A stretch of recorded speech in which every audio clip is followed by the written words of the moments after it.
미국에서 10년 전에 하버드 대학에서 교수님 한 분이 행복론이라는 강좌를 열었어요. 그런데 처음에는 많은 사람들이 의아했어요.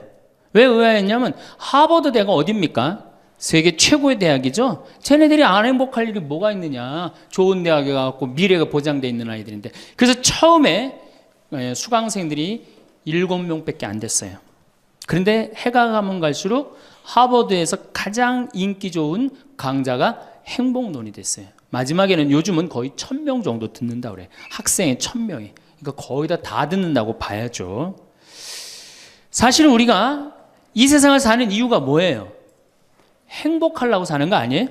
이 세상을 사는 이유가 내가 자식 공부 열심히 시키고 내가 돈 많이 벌고 여러분들처럼 좋은 아파트 환경 좋은 데 가서 사는 이유도 다 뭐예요? 행복하기 위한 거예요. 그런데 이걸 뒤집어 보고 자세히 들여다보면은 행복이 뭔지를 모르고 어떻게 하면 행복하게 사는지를 모르고 내가 어떻게 돈을 쓰면 행복하게 사는지를 모르는 사람들이 대부분이에요. 뭐 때문에 사는지를 모르는 사람이 너무 많아요. 그래서 우리나라는 초등학교 태어나면서부터 공부하기 시작합니다. 어디 들어가려고? 서울대학 들어가려고. 그래갖고 서울대학이 몇 퍼센트 들어가요? 1% 들어가요. 그럼 나머지 99%는 무슨 생각이 들어요? 참 난 불행하다. 그런 생각 참 많이 해요.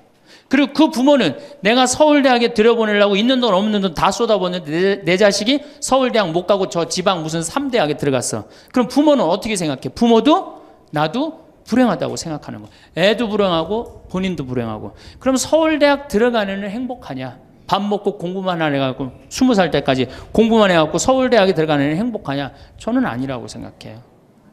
그래갖고 직장에 겨우 들어가 이제는 20대 백수 천지입니다. 아예 직장 들어가는 걸 포기해요. 길이 없으니까. 그럼 죽어라고 에너지는 젊은 청춘은 청춘대로 날리고 20대는 공부해갖고 취직도 못하고 그래갖고 결혼해갖고 55세까지 어떻게 합니까? 또 애 교육시켜야지. 또 내가 얼마 전에 그 어느 용인에 있는 유치원에 엄마들한테 이렇게 강의를 이렇게 갔는데 너무너무 그 원장 선생님한테 슬픈 얘기를 들었어요. 그 유치원 애들한테 그 유치원이 제가 보기엔 전국에서 제일 좋은 것 같아요. 마당도 넓고 시설이 너무너무 좋아. 그런데 그 유치원에서 다른 유치원으로 간대요. 영어 때문에. 그 유치원은 영어를 안 가르치니까. 그러니까 그때부터 애들을 괴롭히기 시작하고 본인도 괴로운 거예요. 여기를 보내야 되냐, 저걸 보내야 되느냐. 얼마 전에 반포 본당에서 여기 와서 피정을 했는데 아주 중국집, 유명한 중국집 하는 사장님이 여기 왔어요. 신부님, 정말로 그 부모들이 와갖고 애들 스케줄 관리를 해준다는 거예요. 탕수육 하나 시켜놓고. 그러니까 자기가 없는 거야. 오로지 누구한테만 매달려 있는 거야? 자식한테만 매달려 있는 거야. 그러니까 55세까지 했는데 서울대학은커녕 무슨 제3대학에 들었어. 본인도 불행해. 그리고 이제 이러고 딱 죽으면 좋은데 이게 죽지도 않네. 100살이 될 때까지. 그러니까 우리는 다 불행한 거예요. 그래서 우리나라가 178개 국가 중에 행복 지수가 102등이야. 거의 꼴등이에요, 꼴등. 이렇게 잘 먹고 잘 살면서도 안 행복하다고 그러는 게 슬프지 않아요?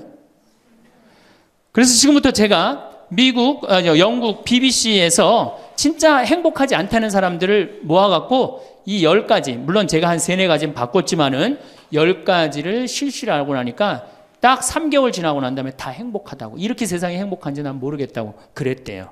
그래서 내가 지금부터 오늘 이 시간에는 10가지를 얘기를 할 테니까 여러분들 제가 하는 얘기를 잘 듣고 그대로 하면은 분명히 행복합니다. 왜냐하면 내가 행복하니까. 첫 번째, 운동해라. 행복의 첫 번째 조건은 건강입니다. 몸이 아프면요, 아무것도 할 수 없어요. 몸이 아픈 건 뭐든지 귀찮습니다. 몸이 아프면 자신감도 없습니다. 몸이 아프면은 돈도 빠져나갑니다. 그러니까 내가 행복하려고 그러면 제일 먼저 뭐 하면 돼요? 운동하면 돼요. 그래서 30분 정도, 일주일에 3번 정도 몸 안에 산소를 충분히 공급해줘야 돼. 몸 안에 산소를. 그러면은 모든 기관이 다 좋아져요. 산소 공급해주는 제일 좋은 방법은 뭐예요? 걷는 거, 산에 가는 거. 그리고 그것도 여의치 않으면 여러분들 스트레칭 하는 거. 그리고 내가 조금 돈이 있다. 수영장 가는 거. 수영장 가는 거 참 좋아요. 벤자민 플랭클린이라는 사람이 미국의 독립 선언문을 기초한 분이에요. 이분이 뭐라고 그랬냐면 여러분들 잘 아는 유명한 얘기입니다. 재산을 잃으면 조금 잃은 거고 명예를 잃으면 반을 잃은 거고 건강을 잃으면 다 잃었다 그랬어요. 건강을 잃으면 다 잃은 거예요. 저도 원래 관절염이 있었어요. 그래갖고 내 동창들이 나보고 40살 네가 넘어서 살면은 이별여행 가준다고 그랬어요. 세계 이별여행. 그때까지 못 살 것 같았거든. 그리고 내가 보좌 신부 때도 교우들이 나한테 그랬어요. 아, 신부님 곧 쓰러질 것 같아요. 그랬어요. 정말로 그렇게 건강이 안 좋았어요.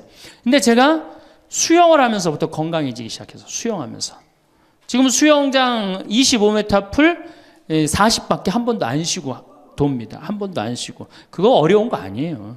조금만 여러분들 투자하면. 그걸 이제 그런 이 건강에 자신이 생기니까 요즘은 뭐를 해요? 스킨스쿠버 다이빙을 합니다. 이게 지구상에 여러분들이 보는 건 30%예요. 70%는 어디가 있어요? 바다에 가 있어요. 바다 안에 들어가 보면 정말로 아름답고 신비해요. 그러니까 건강하니까 옛날엔 꿈도 못 꿨죠. 제가 바다에 들어간다는 건 꿈도 못 꿔. 나 하나 걸어 다니기도 힘들었는데. 근데 지금은 너무너무 좋고 행복해요. 건강의 행복의 첫 번째 조건은 뭐예요? 건강이야. 여러분 오늘 당장에 집에 가갖고 신부님 지금 애 키우고 너무 돈이 좀 빠듯합니다. 쉬운 방법이 하나 있어요. 집에 가서 학원 끊어요. 애들 학원. 학원만 끊으면 여러분들 뭐가 생겨? 돈이 생겨요. 그 돈 가져와갖고 여러분들 건강 먼저 챙기세요. 그게 자식을 위하는 길이에요. 그래서 행복하려면 뭐 해라? 운동해라. 두 번째, 감사해라. 이거 참 우리가 못하는 것 중에 하나예요. 하루에 5가지씩 감사라는 거예요. 하루에 5가지씩. 저는요, 이 얼굴은 제가 씹다 뱉은 수제비 같이 생겼어도 이 목소리 하나는 정말로 100만 불짜리라고 그래요. 목소리 좋죠? 제가 이렇게 강론을 잘 못해도 할머니들이 제 손을 꼭 잡고 항상 뭐라 그러냐면 신부님 너무 강론이 귀에 쏙쏙 들어온다고. 그게 강론을 잘하는 게 아니에요. 제 목소리 톤이 이렇게 대중한테 귀에 쏙쏙 들어가는 톤이에요. 얼굴은 씹다 뱉은 수제비 같이 생겼어도 목소리 좋은 건 신부한테는 최고 선물 아니에요? 아니 내가 얼굴 못생긴 거 이거 원망한들 이거 다시 바뀝니까? 안 바뀌어요. 제가 키가 1m 원래는 67이었어요. 아 근데 30대 후반이 되니까 66으로 줄어들더라고. 아 요즘 재보니까 65로 떨어지고 있어요. 자꾸 이게 쭈그러들어 키가. 그래 내가 키가 1m 70이 안 넘는다고 원망한들 다시 늘어납니까? 여러분들 중에 내가 가지지 못한 거 아무리 안타까워해도 절대 가질 수 없어요. 내가 가지고 있는 것을 감사하는 거. 이거 굉장히 중요합니다. 제가 군대 가기 전에 우리나라를 한 바퀴 여행을 해야 되겠다. 그리고 청량리에서 기차를 타고 강릉 앞바다에 딱 도착을 했는데 새벽에 태양이 뜨는데요. 구름 한 점 없는 바다에서 태양이 뜨는데요. 불덩어리가 떠오르는 거예요. 전 지금도 그걸 보여주게 하신 하느님 아버지한테 정말 감사해요. 여러분들 그런 태양 보신 적 있으세요? 3대가 공을 쌓아야지 봅니다. 바닷가에 사는 사람들도 잘 못 봐요. 왜냐하면은 뜰 때 항상 구름이 이렇게 깔려 있지 그냥 맨 바다가 있기는 그것이 절대 그 쉬운 게 아니에요. 근데 내 그때 그 막 군대 가기 바로 직전에 하느님께서 그 태양을 보여주실 때 제 마음이 어떻겠어요? 이거는 얼마나 감사해요. 그러니까 매일매일 감사해야 돼요. 저는 맨날 수원에 있는 어머니 아버지한테 감사하잖아요. 이렇게 인사. 이렇게 목소리 좋게 놔주셔서 감사하다고. 또 작년에 제가 아프리카를 갔었어요. 아프리카를 갔는데 세렝게티 초원을 갔어요. 세렝게티 초원이 얼마나 넓으냐면 서울서부터 대전까지 한 평야예요. 딱 한눈에 펼쳐져요. 믿어지지가 않죠. 가서 보세요. 신부님 무슨 돈으로? 학원만 안 보내면 다 생깁니다. 학원만 안 보내면 다 생겨요. 그런데 서울서부터 대전까지 딱 펼쳐졌는데 마침 누때 이동 시기에 우리가 같이 이렇게 다니는 거하고 맞물렸어요. 200만 마리가 이동을 하는데 여러분들 200만 마리 상상이 가요? 그 푸른 초원에 누때 200만 마리가 이동을 하는데 내가 이 하느님이 창조의 세상에 내가 들어와 있구나. 그걸 느끼는 거예요. 감사하는 거예요. 그리고 우리 인생 돌아보면요. 억울한 것, 분한 것만 생각하면 여러분들 도움 돼요? 우리가 습관을 잘못 길렀어요. 우리 할머니들 나하고 대화 꼭 해보면은 내가 지난번 강의 때도 말씀드렸지만 뭐 신부님 내 말 좀 들어보세요. 그럼 꼭 대동아 전쟁부터 참 억울하고 분한 것만 다 나열한단 말이야. 그럼 그 인생 행복하겠어요? 인생 돌아봐서 즐거웠던 거, 행복했던 거. 여러분들 아이가 첫 걸음 뛰었을 때 행복했어요, 안 행복했어요? 그때 막 흥분됐죠? 그렇게 행복했던 순간은 다 까먹고 억울하고 분한 것만 그대로 차곡차곡 쌓아놓으면 그 사람이 행복할 것 같아요? 내 아이가 처음으로 엄마라고 그랬을 때 행복했어요, 안 행복했어요? 그럼 그것만 생각하라는 거예요. 지난 과거를 돌아볼 때 즐거웠던 거, 행복했던 추억만 마음에 자꾸 쌓일 때 내 마음이 이뻐지는 거. 우리 성가에도 내 마음은 주님께서 가꾸시는 작은 정원이라는 노래도 있잖아요. 근데 그놈의 정원이 그냥 가시밭, 뭐 그냥 미움, 분노, 증오만 꽉 차 있다면 그 밭이 행복한 정원이 되겠어요? 정원이 안 됩니다. 여러분들 아파트 입주했을 때 동백지구에 행복했어요, 안 행복했어요? 행복했죠. 그 앞뒤로 산이 다 있고 얼마나 좋아요. 그렇죠? 그런 것만 하란 말이에요. 그래서 5가지 감사를 드리라는 거예요. 우리는 감사드릴 이유가 얼마나 많아요. 여러분들 나무는 한번 저 자리에 딱 심어지면은 100년이고 1000년이고 움직일 수 있어요, 없어요? 근데 우리는 움직여갖고 지금 경기도 이 강원도까지 와갖고 여러분들 맑은 공기, 이 꽃 가득한데 여러분들 산책하는 거 보니까 꽃 속에서 꽃이 산책하는 것 같아요. 너무 보기 좋더라고. 얼마나 좋아요. 물고기는 물 속에서만 살 수 있어요. 그렇죠? 근데 우리는 하늘도 날고 땅도 걷고 바다도 들어가고 인간으로 태어난 게 얼마나 풍요로워요. 인간은 굉장히 풍요로운 존재예요. 생명력에 있어서. 그 풍요로움을 내가 마음껏 누리고 느끼고 살아가는 사람이 있는가 하면은 뒷방에 처박혀갖고 원망하고 분노하고 저주하는 사람, 그리고 살아가는 사람이 있어요. 여러분 어느 걸 선택하시겠어요? 먼저 거를 선택하시는 게 굉장히 중요해요. 그래서 항상 감사해라. 3번째, 대화해라. 이게 100년 살 사람들의 숙제 중에 숙제입니다. 대화가.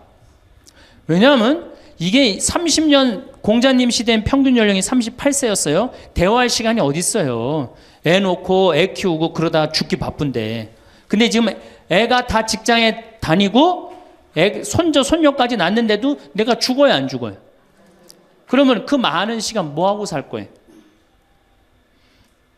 그 많은 시간 대화하고 살아야 돼. 나하고 영적으로 맞는 사람하고 이야기하는 거 굉장히 중요합니다. 영적으로 맞는 사람이랑 대화하는 거. 나는 우리 신부들하고 대화하는 거 참 좋아하는데, 나는 우리 그 동기 신부들도 뭐 친한 편이지만은 우리 선배들하고도 많이 친해요. 내가 아주 좋아하는 신부 베드로 신부가 작년에 나하고 북유럽을 여행을 가기로 했는데, 이 신부가 몸이 아파갖고 다시 복귀를 해. 그러니까 이제 다시 본당 신부로 발령을 받아서 이렇게 일반 여행을 가기 싫고 성지순례를 가고 싶었나 봐요. 나하고 약속을 깨고 저는 혼자 북유럽을 가고, 이 신부는 메주고리를 갔다 왔어요. 메주고리를 갔다 왔는데, 내가 이제 교구청 강의 나가거나 교구에 강의 나갈 일이 있으면 그 집에서 잠을 잘 자요. 이제 그 성지순례 갔다 오고 난 다음에 그 집에서 잠을 자는데, 그 신부가 미안했는지 성지순례 갔다 온 이야기를 해주는 거예요. 메주고리는 40년 동안 성모님이 4명한테 매일 발현한대요. 한 명한테는 부활 때, 성탄 때, 또 한 명한테는 8월 10 매달 15일에 이렇게 발현을 한대요. 그곳에 이제 갔는데 거기서 신부님을 한 분 만나셨대요. 어떤 신부님을 만났느냐 하면은 이탈리아 신부님인데 시실리 본당 신부님을 만났대요. 근데 이 신부님이 굉장히 나이가 굉장히 80이 다 된 할아버지래요. 근데 이 할아버지가 신앙의 여정이 특별했던 거야. 이 할아버지 신부님은 태어나면서부터 엄마가 뭐라고 그랬냐면 너 신부 되라, 너 신부 되라 그랬대요. 그러니까 머릿속에 딱 신부에는 아무것도 박혀 있는 게 없는 거예요. 그리고 엄마가 얼마나 무서웠느냐 하면은 줄미사를 빠지면은 빨개 벗겨갖고 내쫓았대요. 신부 될 놈이 줄미사를 빠진다고. 그리고 일주일을 굶겼대요. 그러니까 한 번도 다른 걸 생각해 본 적이 없는 거, 무서워갖고 엄마가. 그리고 자기는 신부가 팔자인 줄 아는 거예요. 그래갖고 신부가 됐으니 뭐가 행복해? 자기가 원한 것도 아닌데 이끌려서 그냥 신부가 됐는데, 그래갖고 정말로 신앙심 없이 이 신부님이 10년을 그냥 살았대요. 그 신부님은 아마 엄마 죽으면 이제 관둘라고 이제 이게 언제 죽나 기다리는데, 이제 사제로 생활을 한 지 10년이 됐는데 자매들하고 어느 날 같이 있는데 자매 중에 하나가 마귀가 걸린 거예요. 그래갖고 주위의 자매님들이 그땐 1950년대니까 구마기도 함부로 못했거든요. 신부만 할 수 있었어요. 신부님 빨리 하셔라. 난 못한다. 왜 못하시냐? 사실은 내가 신앙심이 없어갖고 이렇게 안수기도를 하면은 금방 내가 신앙이 없는지 알아볼 거다. 그래서 나한테 들어올까봐 나 무서워서 난 못한다. 그래도 신부님밖에 없는데 어떻게 하시냐? 신부님이 하셔라. 그래서 어쩔 수 없이 구마기도를 했대요. 머리에 손을 얹고 뭐라고 이 신부님이 기도했느냐면 마귀야 부탁이니 제발 나한테만 들어오지 말아다오 이렇게 기도를 했대요. 그런데 나간 거예요. 그래갖고 자매가 깨어나고 신부님 너무 감사하다고 쫓아내줘서 그런 소리 하지 마라. 난 쫓아낸 적 없다. 그저 나한테만 들어오지 말라고 그랬다. 아니라고. 신부님이 머리에 손을 얹었을 때 성령의 힘이 얼마나 셌는지 마귀가 자기를 끌고 나가려고 그랬는데 못 끌고 나갔다는 거예요. 그때 신부님 마음이 조금 뜨거워진 거예요. 나같이 신앙심 없고 나같이 이게 수동적인 인간도 주님께서 도구로 쓰시는구나. 그래서 조금 마음이 열렸어요. 마음이 열려도 이 신부님은 너희는 모두 이것을 받아 먹어라. 이는 너희를 위하여 내어줄 내 몸이다. 이렇게 하면서도 20년 동안 미사를 하면서도 정말 거룩한 변화가 일어날까 의심을 했었대요. 아직도 내 신앙이 약하니까 안 일어나겠지. 근데 20년째 너희는 모두 이것을 받아 먹어라. 이는 너희를 위하여 내어줄 내 몸이다. 그러는데 예수님의 목소리가 딱 나와서 예수님이 하는 걸 느끼겠더래. 그러니까 미사도 누가 지내는 게 아니다? 내가 지내는 게 아니라 내 몸을 빌어서 예수님이 지내는구나. 이탈리아 시실리 섬 본당 신부인데 이게 마음이 너무 뜨거워진 거예요. 뜨거워져갖고 어떻게 했느냐? 길거리에 뛰쳐나가고 선교를 하기 시작한 거예요. 그래서 7,000명을 선교를 했대요. 그냥 대단한 거죠. 그거 대단한 거예요. 근데 이 신부님이 이제 예수님도 사랑하고 신앙심도 굳고 사제로서 이제 너무 행복해. 그런데 문제가 하나 있어요. 어떤 문제가 있냐면 자기 엄마가 너무너무 무서웠기 때문에 예수님 엄마도 무섭다고 생각을 한 거예요. 그래서 평생 성모님한테 한 번도 의지를 한 적이 없는 거예요. 간구를 해본 적도 없고. 내가 이렇게 사제로서 이제 모든 게 다 됐는데 우리 성모님한테 우리 예수님, 이 좋은 예수님 낳아주신 성모님을 사랑해야 되지 않겠느냐. 그래서 보스니아 크로아티아에 있는 메주고리에 이제 운전을 하고 갔대요. 갔는데 성모 발연동산에 딱 도착을 했는데 성모님이 그 발연동산에 느껴지는 품이 성모님이 나를 평생 이 품에서 내가 성모님 품에서 이제까지 보호받아 왔구나를 그냥 느끼겠더래요. 그러니까 이 신부님이 너무너무 행복한 거지. 그래서 매년 그 메주고리에 와갖고 세계에서 오는 신부들한테 자기 신앙을 고백을 하는 거예요. 나는 이렇게 사제로 평생 살면서 이런 은총을 받았다. 그걸 이제 우리 베드로 신부가 듣고 와서 나한테 얘기를 해주는데 한 새벽 한 3시간을 얘기를 해주는데 그 시간이 너무너무 은혜로운 거예요. 얼마나 그런 영적으로 통하는 사람이 있으면 행복해요. 그렇죠?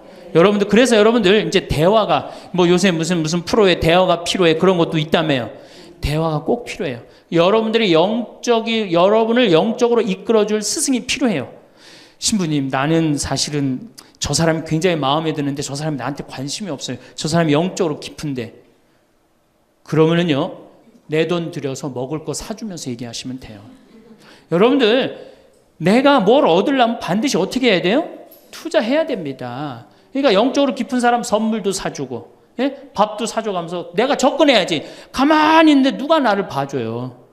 적극적이어야 돼. 적극적이어야 돼. 그래서 대화 꼭 여러분들 필요하다는 거.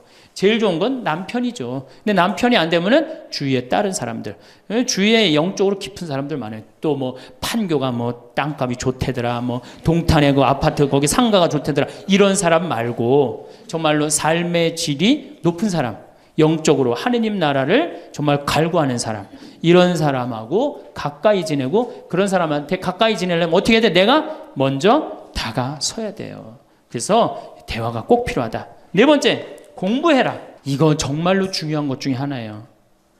우리가 초등학교 6년, 중고등학교 6년, 대학교 4년 배워서 몇 살까지 울고 먹어요? 50까지. 실질적으로는 대학교 졸업하고 2년만 지나면 자기가 배운 게 다 끝난대요.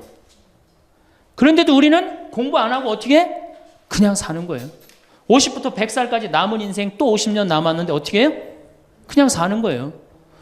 아니, 용감해도 그렇게 용감할 수가 있어요? 공부를 안 하고? 저는 제가 신부가 돼서 환경에 너무너무 관심이 많았어요. 그런데 저는 인문학을 공부했잖아요. 종교 철학, 뭐 신학 이런 걸 배웠는데 환경을 딱 접근하니까 너무 어려워. 무슨 BOD가 어떻고 뭐 COD가 어떠고 PPM이 어떠고 PPT가 어떻고 PPB가 너무너무 어렵더라고요. 그래서 내가 공부를 해야 되겠다. 그래서 아주대학교 산업공학과 환경공학과에 공부를 했어요. 대학원을 2년을 공부하고 나니까 석사 학위가 나오더라고요. 석사 학위가 나오니까 환경부에서 연락이 왔어요. 신부님 지금 전국적으로 60명 환경 강사를 모집하는데 천주교에 보니까 공학 석사 학위 따신 분이 계시니까 좀 나와주라고. 그럼 해라고. 그래갖고 이제 한강 관리청인가 하여튼 어디에 제가 이름이 등록이 됐어요. 전국으로 다 뿌려졌어요. 그런데 천주교 교우들이 교육을 담당하면 다 날 부르는 거. 환경 교육을 담당하면. 전라도 고금이라면서 저를 불러요. 일반 주부대학에서. 고금이 어디냐 그랬더니 일단 비행기를 타라고 그러더라고. 광주행 비행기를. 광주행 비행기를 탔어요. 여러분 고금이 어딘지 아세요? 여러분들도 모르죠? 광주행 비행기를 탔어요. 비행기를 탔더니 이제 자가용이 날 데리러 나왔어요. 자가용을 타고 나주를 지나고 영암을 지나고 무슨 완도 있는 데까지 갔어요. 이제 다 왔나 그랬더니 전화를 그랬더니 배 띄우라고 막 전화를 하더라고요. 배를 띄워갖고 배를 타고 섬으로 건너갖고 거기서 또 차를 타고 30분 정도 들어가니까 전라도 고금도라는 데예요. 우리나라 맨 끄트머리. 얼마나 좋아. 전국에 다니면서 강의해서 좋아. 그분들 천주교 신부 한 번도 본 적이 없잖아요. 신부가 와서 환경 강의하니까 선교해서 좋아. 강서료 받아서 좋아. 또 거기 멸치가 주산지라고 멸치 선물 받아서 좋아. 공부하면요 여러분들 할 일이 너무너무 많고 인생이 너무너무 다이나믹한 인생이 기다려져요. 호스피스를 배워도 되고 무슨 공예를 배워도 되고 자수를 배워도 되고 수지침을 배워도 되고 도자기를 배워도 되고 플룻을 배워도 되고 남은 인생이 50년이란 말이에요. 50년. 여러분도 50년이 짧아요? 앞으로? 그런데 공부 안 하고 그냥 버티고 그냥 살 거예요? 이제 공부하셔야 돼요. 공부를 하셔야만이 여러분들의 인생이 행복해집니다. 5번째, TV 시청을 반으로 줄여라. 이게 이제 문제 중에 문제예요. 제가 전전 시간에도 TV에 대한 얘기를 했지만 현대의 하느님이 누구예요? 저는 십자가에 계신 예수님이 하느님이라고 생각 안 해요. 현대의 하느님은 TV님입니다. 가정방문 다녀보면은 거실 정가운데 누가 모셔져 계셔요? 텔레비전님이 모셔져 계셔요. 텔레비전님이 모셔 계신데 소파는 누굴 향해서 배열되어 있어요? 텔레비전님을 향해서 배열. 말씀하십시오. 당신 종이 듣고 있나이다. 텔레비전님이 시키는 대로 다 합니다. 마가 좋으니 마를 사 먹어라. 그럼 다음날 다 줄 서서 마 사 먹고, 도라지가 좋으니 도라지를 사 먹어라. 그러면 또 다 도라지 사 먹고. 텔레비전이 시키는 대로 하는 거예요. 아침에 일어나고 누구한테 제일 먼저 문안 인사드려요? KBS님 밤새 안녕히 주무셨습니까? 사실 평화방송에 인사하는 경우들은 좀 나아요. 그래도 아침에 아침 미사도 하고 그 새벽에 성모님 강의도 나오고 묵주기도도 나오고 그러잖아. 근데 꼭 KBS님 밤새 주무셨습니까? 더 기가 막힌 건 주무실 때. 텔레비전님 주무시기 전엔 절대 안 자요. 텔레비전님이 주무셔야지 어떻게? 나도 오늘 일과가 끝났구나 이러고 잔단 말이야. 이러니 머릿속에 뭐가 들어있겠어? 아무것도 들어있는 거 없는 거죠. 머릿속에 책을 읽어야 될 거 아니야. 책을. 우리나라 사람들처럼 책 안 읽는 사람 없어요. 10명 중에 4명이 1년에 한 권도 안 읽는데요. 이 중에도 한 권도 안 읽는 사람들 많을 거예요. 심각한 겁니다. 예. 저한테 그래요. 신부님 그렇게 매일 강의하면서 여기 농사 지면서 토담집 지면서 언제 그렇게 농사꾼 신부 유럽에 가다라는 책도 쓰셨고 이번에 환경 에세이 어디로 가야 하는 책도 쓰셨느냐고. 텔레비전만 안 보면 그 시간 충분해요. 여러분들 하루에 3-4시간씩 무슨 일 집중해서 한 6개월 하면은 무슨 일 만들어내지 않겠어요? 얼마나 우리가 텔레비전 하늘만큼 땅만큼 끝나고 무슨 재미로 사나 했더니 미우나 고우나라네. 미우나 고우나 오늘 끝나면 이제 또 무슨 재미로 또 살아요? 또 다른 거에 엄마가 뿔났다 이거 봐요. 보고 살아요? 여러분들 텔레비전은요 좀 미안한 얘기지만 구조가 똑같아요. 부잣집 아들 가난한 집 딸, 아니면 부잣집 딸 가난한 집 아들, 이룰 수 없는 사랑에 못된 시어머니. 예? 그렇죠? 그게 매년 똑같이 반복되고 똑같은 내용이에요. 그거를 10년 동안 그 앞에서 시간을 보낸다고 생각해 보세요. 아깝지 않아요? 그 시간에 해야 될 일이 얼마나 많은데, 대화도 해야 되고 운동도 해야 되고 감사도 해야 되고 공부도 해야 되는데, 이걸 전부 다 어디다 갖다 쏟아부어? 텔레비전에 갖다 쏟아부어요. 그리고 여러분, 텔레비전을 보면 볼수록 어떤 의식이 늘 것 같아요? 패배의식이 늘어납니다. 텔레비전을 보면 볼수록 마음의 갈등이 일어나요. 제가 유럽의 가정에 초대를 받아서 이렇게 가보면요, 거실에 텔레비전 있는 집 하나도 없어요. 쇼파는 다 어떻게 서로 마주보게 배열되게 돼 있어요. 근데 우리나라는 완전히 텔레비전에 완전히 미쳐 있어요. 그러니까 이 두 개만 치면 여러분은 행복합니다. 자식하고 텔레비전만 치시면은 여러분들은 행복할 수 있어요. 여섯 번째, 신앙생활을 해라. 자, 우리가 현대를 살아가면서 정말로 우리가 인간이 정말 최고로 잘난 것 같고 요즘 과학기술을 보면 정말 못하는 게 없는 것 같잖아요. 근데 왜 석유값이 뛰고 왜 굶어 죽는 나라가 37개국이 생기고 그래요? 이건 하느님을 잃어버렸기 때문이에요. 하느님의 진리에 따라 인간이 살지 않으면 인간은 원하지 않는 방향으로 갑니다. 하느님께서 원하지 않는 방향뿐만 아니고 인간 본성이 원하지 않는 방향으로 가요. 우리가 저는 여기서 살면서 이 산을 보면서 강을 보면서 항상 하느님한테 감사해요. 저 하느님 너무너무 감사합니다. 이렇게 맑은 공기 주셔서 감사합니다. 이 아름다운 세상 주셔서 감사합니다. 감사하다 보면 우리가 조금 뭐라 그럴까요? 겸손해져요. 근데 이게 다 자기 것인 줄 알고 막 파괴하기 시작하면요, 자연이 파괴되면 결국은 누가 파괴돼요? 인간이 파괴되는 거예요. 그러니까 우리가 하느님께 가까이 가면은 자연도 일치가 되는데 하느님으로부터 멀어지면 멀어질수록 자연도 파괴되는 거예요. 그래서 여러분들 신앙생활 하십시오. 아까 제가 천주교 조금 욕을 했는데 그래도 천주교 괜찮아요. 아주 제가 보기에는 무슨 우리 교우들 어두운 데로 안 끌고 가요. 더욱이 내 동창 중에 또 옛날에 죽산성당 아시죠? 죽산 성지 있는 데 있죠? 거기 내 동창 신부가 그 본당 신부로 있었는데 그 신부가 너무 재미난 얘기를 해줬어요. 아니 옆에 30년 동안 개신교 다니던 할머니가 어느 날 개종을 했대요. 성당으로. 똑같이 열심히 나오더래요. 교회 나가는 것만큼 훨씬. 근데 이 할머니가 다리가 부러진 거예요. 그래갖고 택시 타고 또 계속 나오는 거예요. 그래서 본당 신부가 그랬대요. 할머니 이렇게 맨날 택시 타고 나오고 그러니까 그러지 말고 내가 봉송 잘 테니까 이 아픈 동안은 나오지 말아라. 돈 들여서. 그랬더니 이 할머니가 하시는 말씀이 신부님 괜찮아요. 그래도 이 성당 다녀보니까 저 교회 다닐 때보다 여기 성당 다니는 게 훨씬 싸게 먹히니까 걱정하지 말라고. 여러분들 그래도 이 천주교 제일 싸게 먹혀요. 싸게 먹히지, 괴롭히지 않지, 딴 길로 안 끌고 가지. 정말 하느님께 우리가 의지하고 산다는 거, 이건 굉장히 나를 위해서 좋은 거예요. 또 우리가 이 세상 사는 목적이 뭐냐면 내 영혼 구원이에요. 나중에 이제 기회 있으면 제가 한 번 더 말씀을 드릴 텐데 죽어서 영혼의 세계는 반드시 있습니다. 그 영혼의 구원을 위해서 우리가 간구해야 돼요. 그래서 신앙생활은 행복을 위해서 가장 기초 중에 기초라는 거. 일곱 번째, 웃어라. 이게 웃는 게요, 우리가 행복으로 가는 길에 최고의 지름길이에요. 웃는 게. 그런데 우리나라 사람들이 잘 안 웃어요. 얼마나 안 웃느냐면 내가 이제 이렇게 도시에 나가고 엘리베이터를 타요.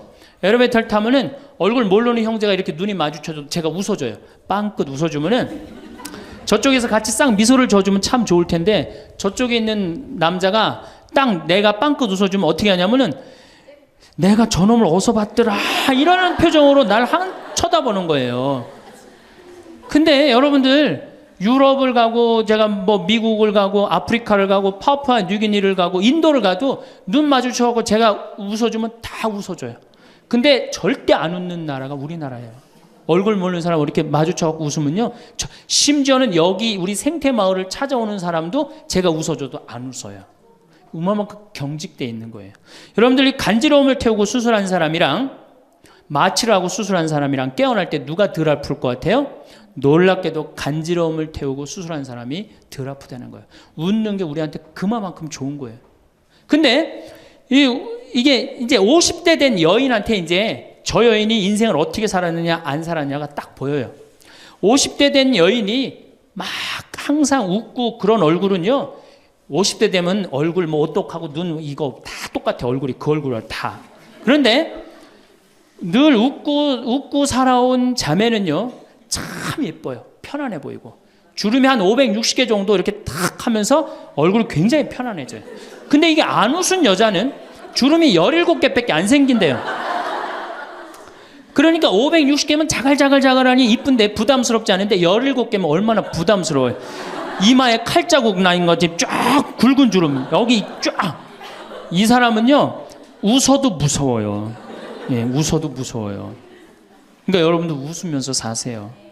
제가 보통 강의를 이렇게 다니면 일반 주부대학 이렇게 강의를 달 때는 아해모 어해줘요. 얼마나 잘 웃는지 몰라요.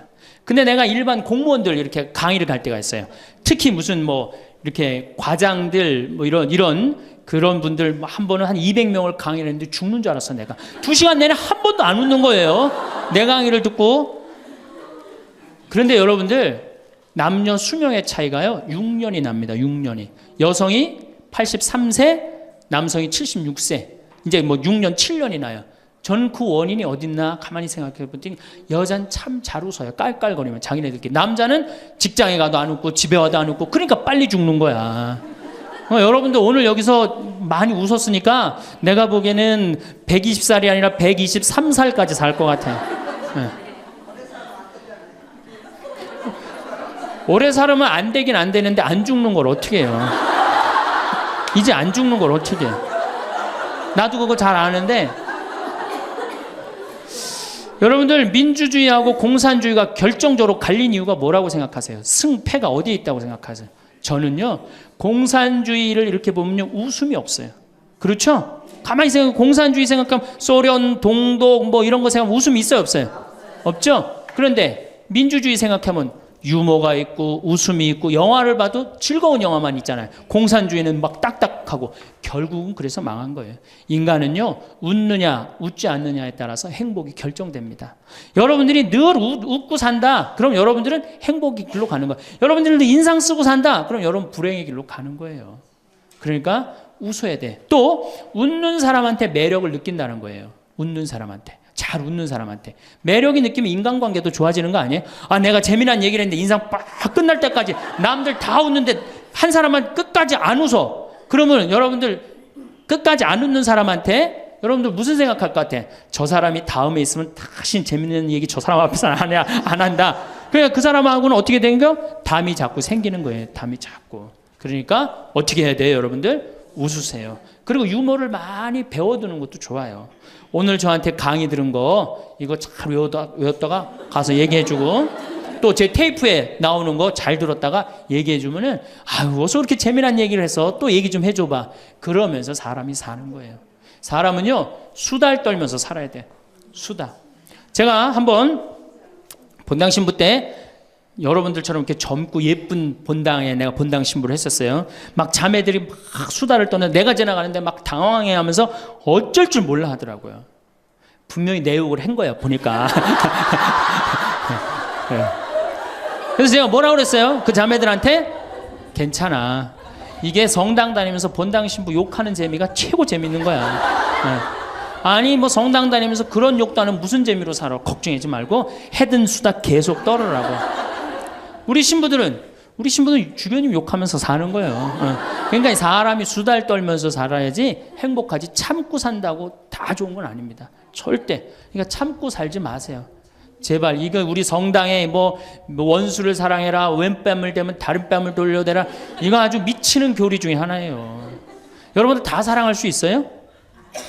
여러분들 주위에 있는 사람 다 사랑할 수 있어요? 다 사랑하는 사람 딱 두 종류예요. 미치든가 예수님처럼 빨리 죽든가 둘 중에 하나예요. 우리는 다 사랑할 수 없어요. 그러니까 다 사랑하려고 그러다가 미치지 말고 내가 좋은 사람 내 마음에 드는 사람에 더 많은 시간을 뺏기고 뾰족한 놈이 있단 말이야. 별난 놈이 있고 그렇죠? 근데 내가 이 사람한테 가면 자꾸 찔려. 그런데 성당에 가는데 서로 사랑하시오 그래갖고 다음에 또 갔는데 여기 또 찔려. 그래갖고 또 너무 미운데 성당에 가니까 또 내 탓이오 3번 하고 난 다음에 사랑해 가서 또 찔려.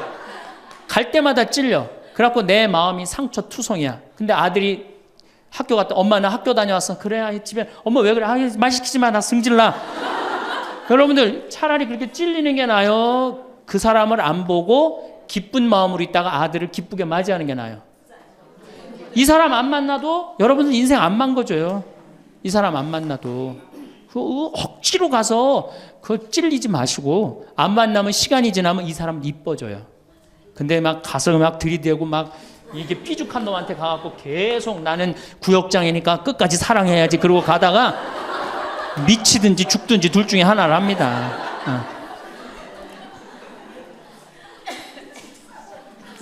여덟 번째, 전화해라. 자, 여러분들 제가 저는 수원교구 신부예요. 수원교구 신부인데 저는 뭐 다행히 우리 원주교구 주교님이 허락을 하셔서 여기 평창에 들어와서 살고 있습니다.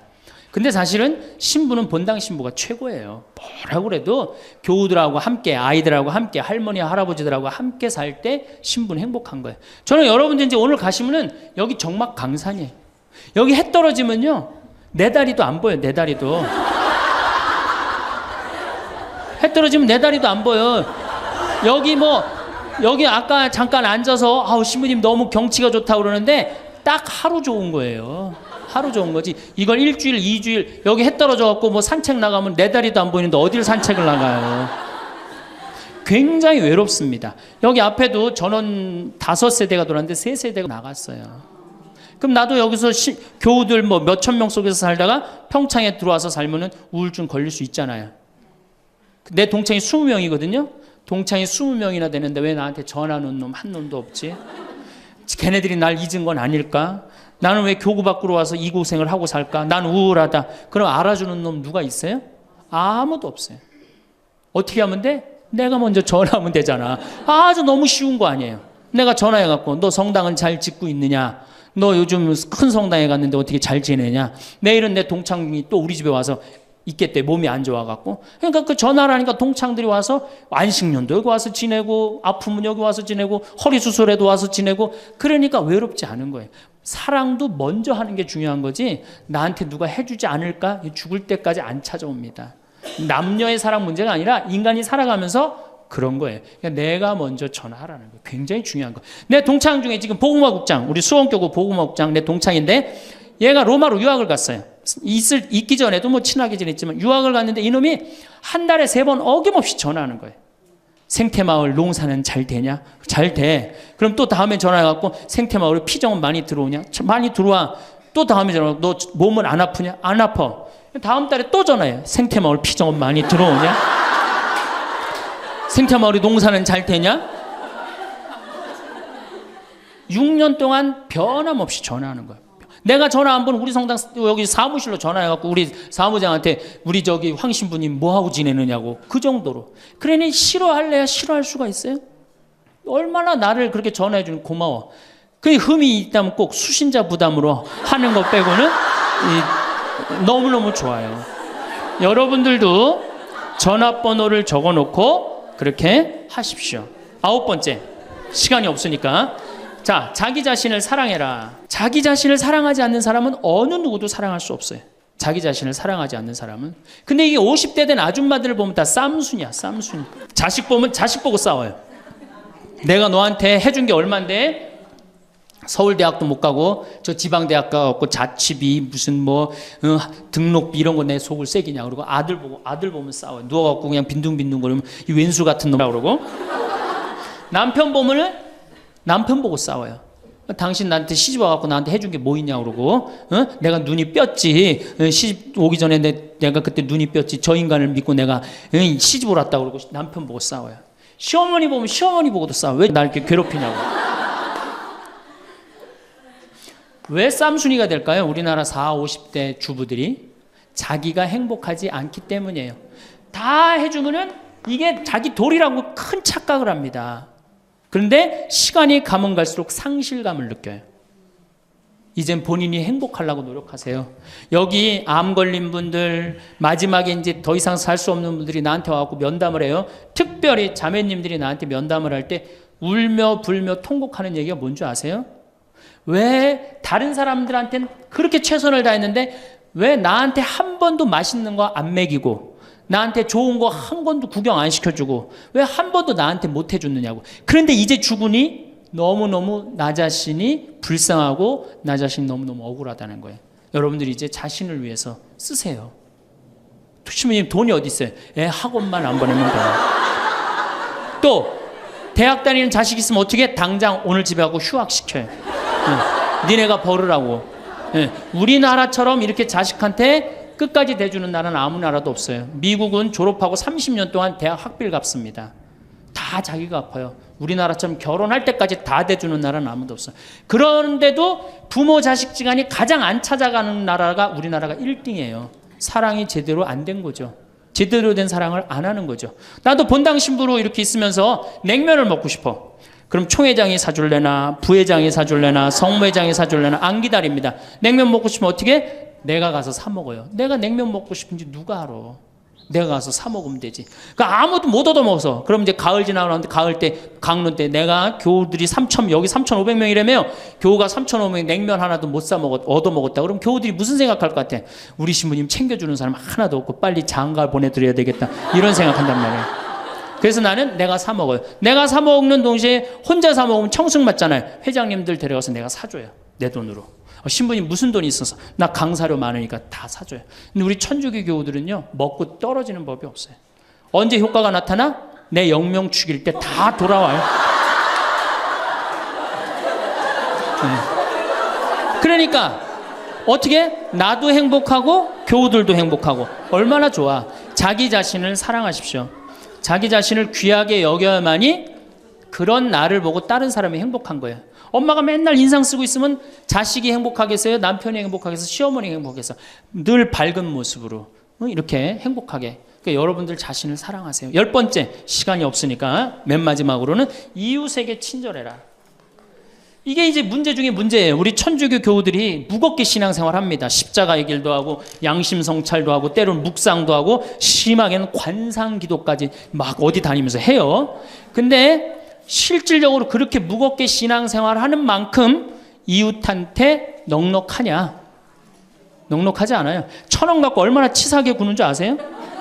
여러분들 1,000원 가지고 정말 1,000원 때문에 막 갈등하고 괴로워하고 힘들어하고 얼마나 그런 줄 아세요?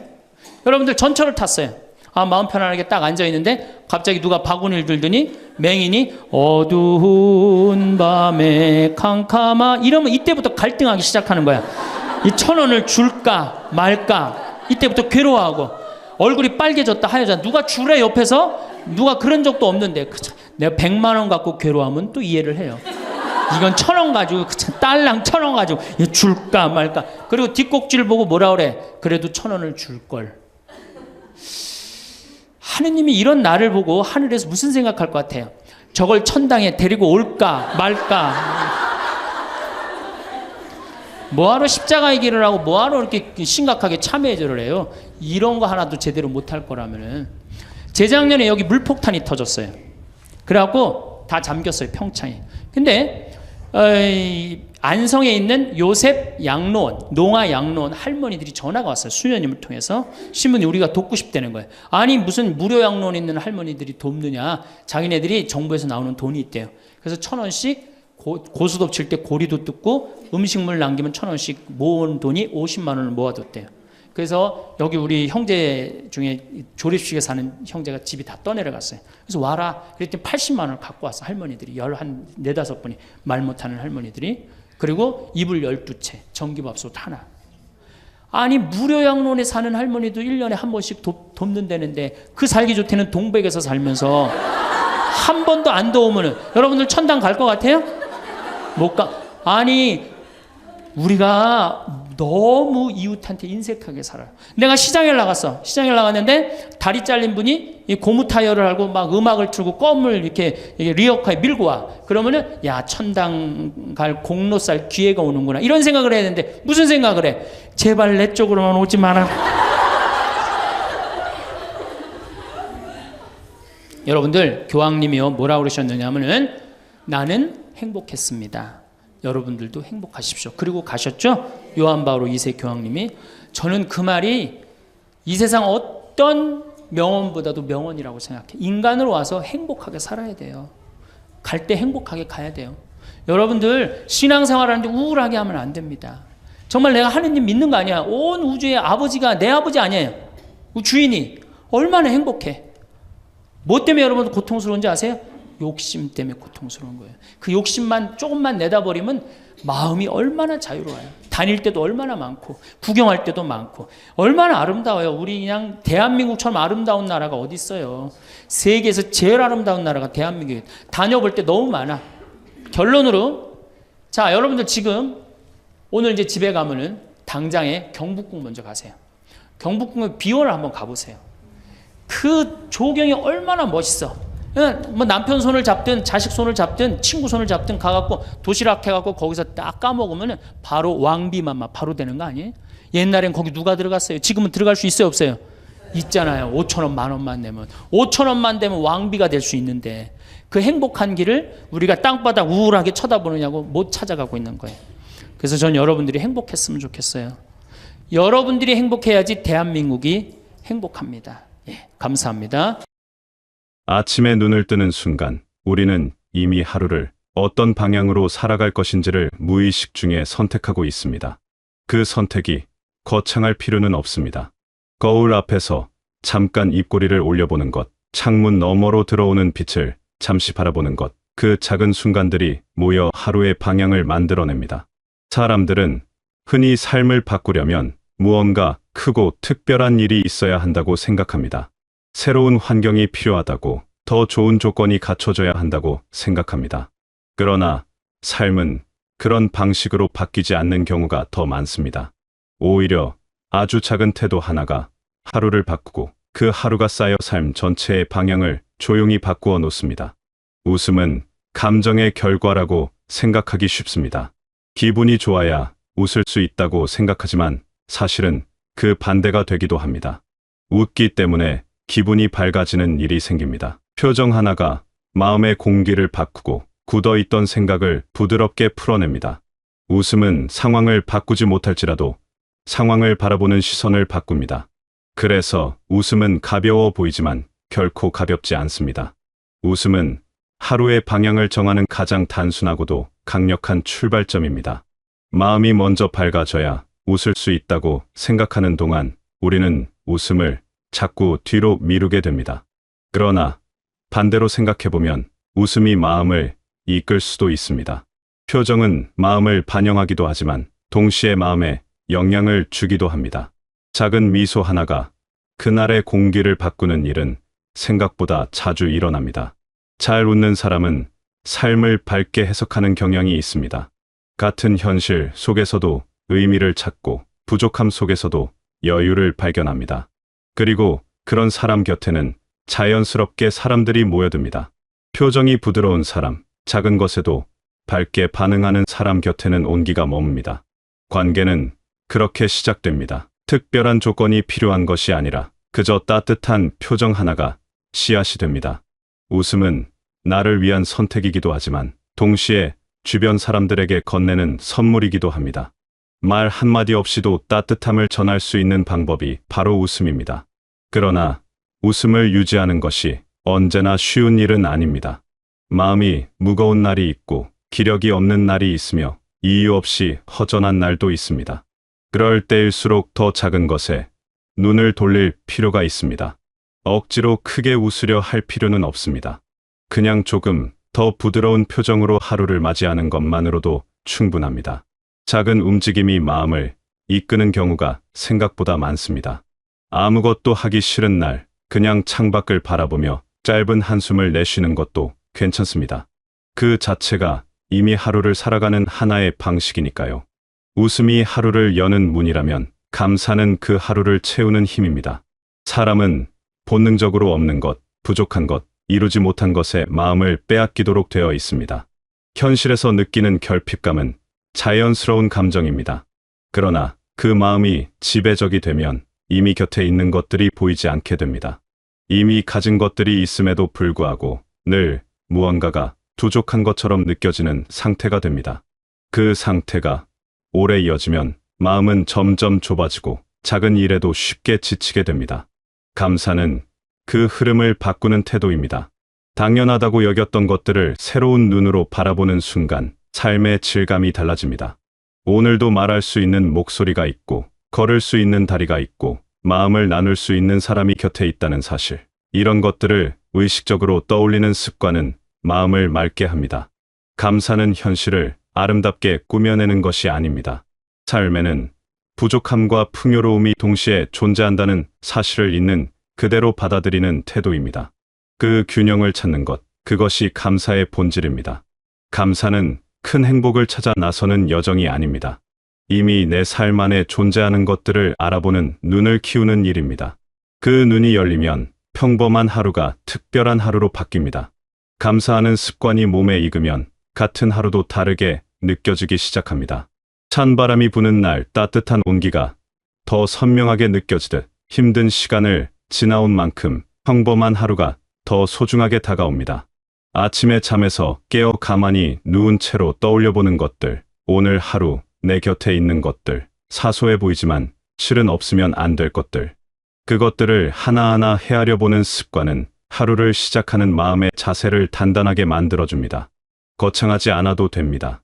그저 마음속으로 조용히 고맙다고 말하는 것만으로도 충분합니다. 삶을 풍요롭게 만드는 또 하나의 중요한 요소는 대화입니다. 사람은 혼자서 완성되지 않습니다. 어떤 생각을 품고 어떤 사람과 이야기를 나누느냐에 따라 삶의 방향이 달라집니다. 깊이 있는 대화는 나의 사고를 넓히고 내가 미처 생각하지 못했던 시각을 열어줍니다. 진심으로 삶을 성실하게 살아가는 사람과 나누는 이야기는 그 자체로 보이지 않는 자산이 됩니다. 때로는 단 한 번의 진솔한 대화가 오랫동안 마음속에 남아 삶의 방향을 조용히 이끌기도 합니다. 대화는 단순한 말의 교환이 아닙니다. 가치의 교류이고 마음의 나눔입니다. 좋은 대화를 나눌수록 나의 기준도 자연스럽게 높아지고 삶을 대하는 태도도 조금씩 달라집니다. 시간과 에너지를 어디에 쓰는지가 곧 인생의 방향을 결정합니다. 좋은 사람과의 진심, 어린 대화의 시간을 투자하는 일은 결국 나 자신을 성장시키는 일이기도 합니다. 것 또는 이야기가 아니라 진짜 마음이 담긴 이야기를 나눌 수 있는 사람이 곁에 있다는 것. 그것은 삶에서 가장 귀한 것 중 하나입니다. 그런데 좋은 대화가 저절로 찾아오지는 않습니다. 누군가 먼저 말을 걸어주기를 기다리는 동안 시간은 조용히 흘러갑니다. 외로움은 관계가 없어서 생기기도 하지만 먼저 다가가지 않는 태도에서 비롯되기도 합니다. 연락을 기다리는 동안 마음은 점점 움츠러들고 그 사이 관계는 서서히 멀어집니다. 그러다 보면 어느 순간 관계가 끊어졌다는 것을 느끼게 됩니다. 그 공백은 생각보다 오래 그리고 깊게 마음에 남습니다. 먼저 전화를 걸고 먼저 안부를 묻는 행동은 자존심을 낮추는 일이 아닙니다. 마음을 여는 일입니다.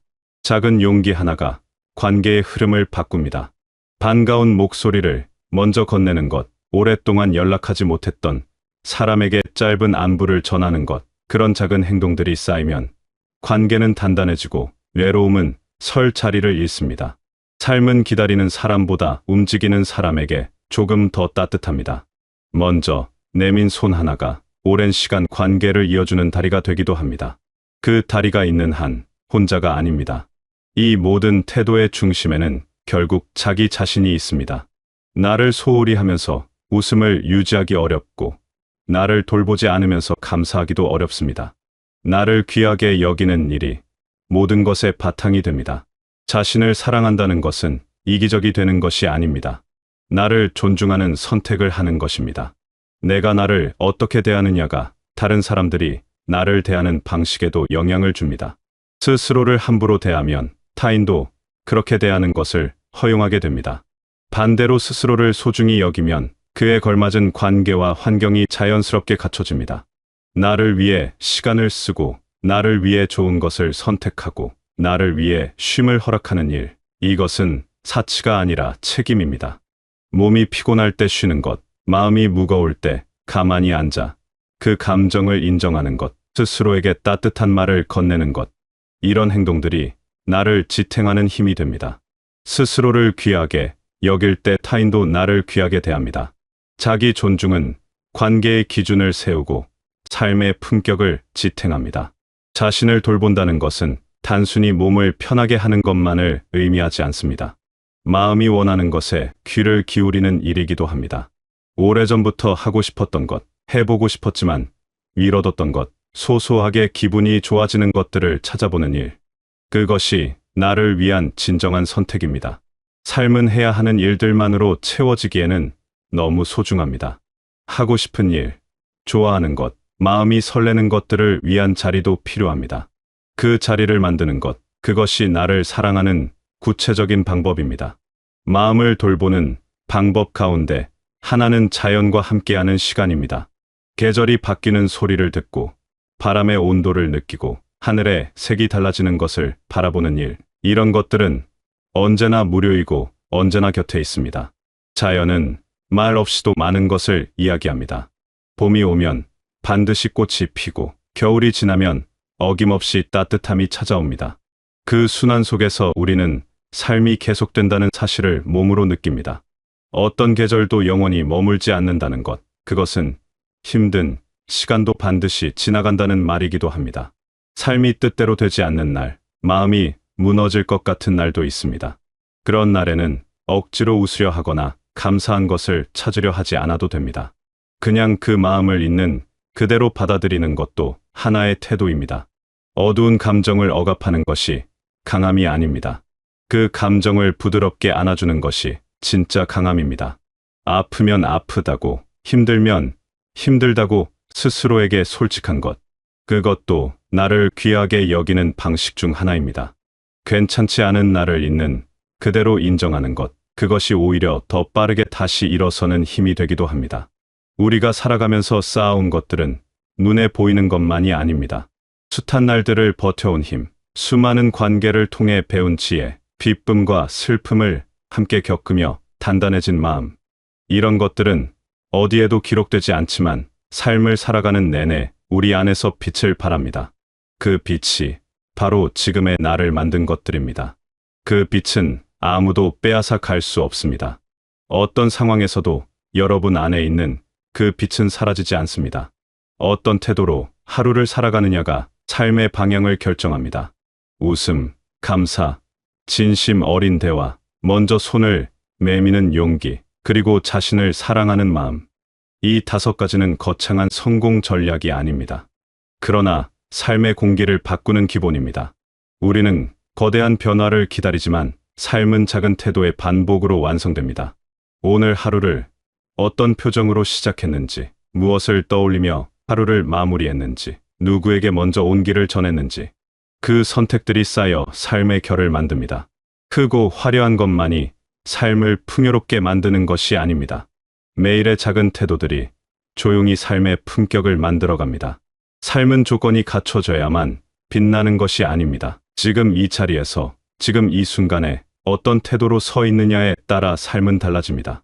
완벽하지 않아도 됩니다. 지금 이대로도 충분히 소중한 하루를 살고 있습니다. 그 사실을 잊지 않을 때 우리의 하루는 조금 더 단단해지고 조금 더 따뜻해집니다. 힘든 날도 있었을 것입니다. 마음이 흔들리고 앞이 보이지 않던 날도 있었을 것입니다. 그럼에도 여기까지 왔다는 것, 오늘도 이렇게 하루를 살아가고 있다는 것, 그 자체가 이미 대단한 일입니다. 여러분이 살아온 하루하루는 결코 가볍지 않습니다.